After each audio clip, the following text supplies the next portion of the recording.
అందరికీ నమస్కారం. IYR talks మొదలుపెట్టి ఎఫెక్టివ్గా పోస్టింగ్స్ మొదలుపెట్టి ఒక సంవత్సర కాలం అయింది. ఈ సంవత్సర కాలంలో సబ్స్క్రైబర్స్ బేసు 3,000 నుంచి 33,000 దాకా పెరిగింది. ఐవైఆర్ టాక్స్ను ఆదరిస్తున్న మీ అందరికీ నా ధన్యవాదాలు. భవిష్యత్తులో కూడా ఇదే రకంగా ఐవైఆర్ టాక్స్ని మీరు ఆదరిస్తారని ఆశిస్తూ ఉన్నాను. Thank you. పనిచేసిన వాళ్ళను దాంతో ఆయన గుర్తుండిపోయింది. మేము ఎలాంటి వాళ్ళను సరే నన్ను ఎగ్జిక్యూటివ్ ఇంజనీర్స్గా ప్రమోట్ చేస్తున్నాయని ఆయనే చెప్పారు. నువ్వు సీనియారిటీ ప్రకారం నువ్వు వస్తున్నావు అని ముందర నిన్ను అనంతపూర్ వేద్దాం అనుకుంటున్నాను, వాటర్ సప్లై స్కీమ్స్ ఉన్నాయి కొంచెం చేస్తావంటే అలాగేనండి అన్నా. నేను మాట్లాడలేదు. అంతా అయిపోయింది. ఇంకా ఫైనల్గా ఈ మినిస్టర్ దగ్గర డిస్కషన్లో అప్పుడు ఒక డెసిషన్ వచ్చిందండి. అక్కడ ఏమైందంటే ఆ కాలంలో వెస్ట్ గోదావరిలో కమ్మ వాళ్ళని నాయుడిని వేయకూడదని ఒక డెసిషన్ వచ్చింట. వీళ్ళిద్దరూ అక్కడ కొంచెం పవర్ఫుల్గా ఉన్నారు, వీళ్ళిద్దరిలో క్యాస్ట్లకు చెందిన వాళ్ళని వేస్తే వాళ్ళ యొక్క ఇన్ఫ్లుయెన్స్ ఉంటుంది, అది లేని వాళ్ళకి వేయాలి అనేటటువంటిది ఒక ఇన్ఫార్మల్ డెసిషన్ ఉందిటండి గవర్నమెంట్లో. నాకు తెలియదు అది ఆయన గబుక్కుని రేపు ఒక ఆర్డర్స్ వెళ్ళిపోవాలి నువ్వు అని చెప్పిన ఆయన రాత్రి నన్ను పిలిపించారు. కొండలరావు ఇలా ఒక చిన్న ప్రాబ్లం వచ్చింది, నేను అనంతపూర్ వేద్దాం అనుకున్నాను కానీ ఇప్పుడు నేను వెస్ట్ గోదావరి ఇవ్వాల్సి వస్తుంది. అక్కడ ఇంత ముందర ఒక చౌదరిని ప్రపోజ్ చేసాము, అదేమో అతన్ని అనంతపూర్ నేను ఎక్కడికి వేస్తున్నా, నీకేమైనా అభ్యంతరం అంటే నాకేం అభ్యంతరం లేదు, మీరు ఎక్కడికి వెళ్ళి వేసేస్తాను. అంతే రాత్రి ఓవర్ నైట్ నన్ను తీసుకెళ్ళి అక్కడ ఇచ్చేశారు. అక్కడ అంతకు ముందర రాధాకృష్ణమూర్తిని ఆయన అక్కడి నుంచి ట్రాన్స్ఫర్ అయ్యి కాకినాడ వేశారండి. వేసినప్పుడు నేను ఇంక రేపు జాయిన్ అవుతాననగా నా ముందర రోజునే ఆయన 3 years దాటిన వాళ్ళందరినీ ఎస్టేని సూపర్వైజర్స్ని అందరినీ ట్రాన్స్ఫర్ ఆర్డర్స్ ఇష్యూ చేశారు. నేను ఆ నెక్స్ట్ డే నేను వెళ్ళి జాయిన్ అయ్యాను. నేను జాయిన్ అవ్వగానే ఒక పెద్ద కూడా వీళ్ళందరూ సమితి ప్రెసిడెంట్స్ వచ్చేసారు, మీరు ఇలాగా క్యాన్సిల్ చేయాలి అది ఇది అంటే, నేను మరి నిన్న నా పాత ఎగ్జిక్యూటివ్ ఇంజనీర్ ఇచ్చిన నేను క్యాన్సిల్ చేయడం కరెక్ట్ కాదు, నేను చెయ్యను అయినాను, నేను ఈవేళ జాయిన్ అయ్యాను, ఎవరెవలాంటి వాళ్ళు కూడా నాకు తెలియకుండా నేను ఎలా చేస్తానని చెప్పి ఆగమన్నాను. అంటే వాళ్ళు మళ్ళీ 2-3 రోజులు పోయి చైర్మన్ దగ్గరికి వెళ్ళి ఒక ఆయన చైర్మన్ అప్పుడు ఆ సమితి ప్రెసిడెంట్ నరసాపురం పాలకొల్లు నరసాపురం ఏరియా అతను వాళ్ళే కాపులే, అతను ట్రాన్స్ఫర్ కోసం కూర్చున్నాడు. వచ్చి నా దగ్గర కూర్చుని మీరు ఏమైనా సరే చేయాలన్నారు. నేను అలా చేయనండి, నాకు ప్రిన్సిపల్ ఉంది, పాత ఆయన చేసినప్పుడు నేను చేయడం మంచిది కాదు, నేను చేయనని చెప్పేశాను, మీరు ఏదైనా చేయండి అంటే వీళ్ళందరూ వెళ్ళి చైర్మన్తో, అప్పుడు జిల్లా పరిషత్ చైర్మన్స్ అంటే చాలా పవర్ఫుల్ అండి. కలెక్టర్ స్టాండింగ్ కమిటీ చైర్మన్గా ఉండేవారు అప్పుడు. చెప్పారు. ఇది ఏ సంవత్సరం? ఇది 1969 అండి. 1969లో నేను అక్కడ ఎగ్జిక్యూటివ్ ఇంజనీర్గా వెళ్ళాను అన్నమాట.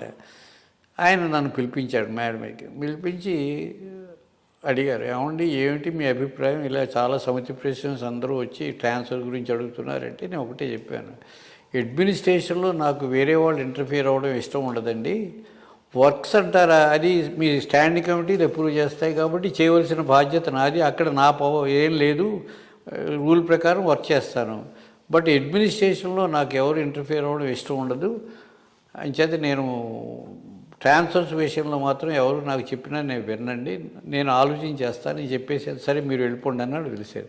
అంతే ఇంకా ఆయన మళ్ళీ మాట్లాడలేదండి, కూరుకున్నారు. అప్పుడు ఈ సమితి ఏం చేశారంటే వాళ్ళ రిలేషన్ అని చెప్పాను కదా, ఈయన తోట రామస్వామి గారు తోట రామస్వామి గారి దగ్గరికి వెళ్ళిపోయాడు. ఇక్కడికి హైదరాబాద్ వచ్చేసాడు. ఇక్కడ కూర్చుని ఏమైనా సరే కొండలరావు ట్రాన్స్ఫర్ చేయాలని ఆయన మా ఏఆర్ సత్యనారాయణరావు చెప్పారు. ఏఆర్ సత్యనారాయణరావు ఒకటే చెప్పారు, ఆయన కొండలరావుని అక్కడి నుంచి ట్రాన్స్ఫర్ చేస్తే నేను ఇక్కడి నుంచి ఈ పోస్ట్ నాకు ఎడిషన్ ఛార్జ్ అక్కర్లేదు అనేసారు. ఆయన అంత స్ట్రాంగ్గా ఆయన నన్ను సపోర్ట్ చేశారు. ఆయన వాళ్ళ క్యాస్ట్ అయినా కానీ నేను ఎంత స్ట్రాంగ్గా సపోర్ట్ చేశారో మీకు చెప్తున్నాను. అతను నాకు తెలుసు, నా దగ్గర పనిచేశాడు 4 ఏళ్ళు పిఏగా. I know him what he's. అతను ఎవరికి చెప్పినా వెండు రూల్ ప్రకారం వెళ్ళిపోతాడు. నేను అంటే మినిస్టర్ కూడా ఇంకా లాభం లేదని చెప్పి వెనక్కి వెళ్ళిపోయాడు. 4 రోజులు వీళ్ళంతా ఎంతో ప్రయత్నం చేశారు, ఏమీ జరగలేదు.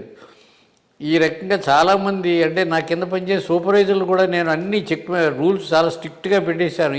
అక్కర్లేకపోయినా సూపర్ చెక్ చేయిందే ఏది కూడా వీళ్ళు మెటీరియల్స్లో చాలా మిస్చీఫ్ చేసేవారండి.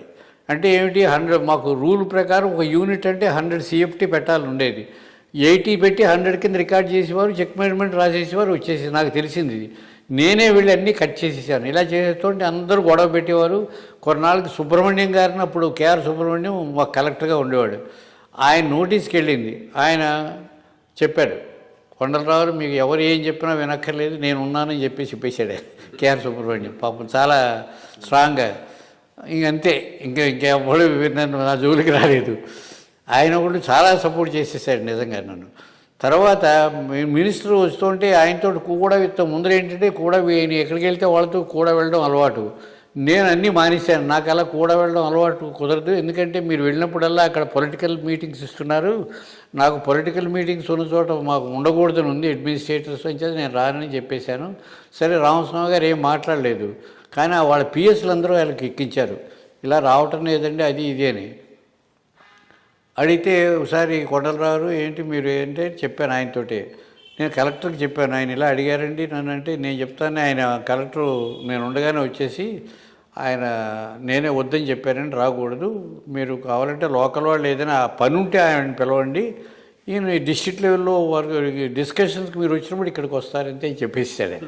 ఆ దెబ్బతో ఇక ఎవ్వడు ఆయన ఎలాగ సపోర్ట్ చేసేవారంటే ఎవరు అసలు కొండలరావు నువ్వు ఏం చేదెత్తుకుంటే చేయలేదు లేదనేసేవారంతే. అలాగ అయిపోయింది అనమాట అండి. ఆ రకంగా అదొక 3 ఏళ్ళు అక్కడ ఖచ్చితంగా పనిచేశాను. 3 ఏళ్ళు అయిన తర్వాత ఎవరో వేరే కావాలని ప్రయత్నం చేస్తే అక్కడి నుంచి నన్ను ఆదిలాబాద్ ట్రాన్స్ఫర్ చేశారు డైరెక్ట్గా.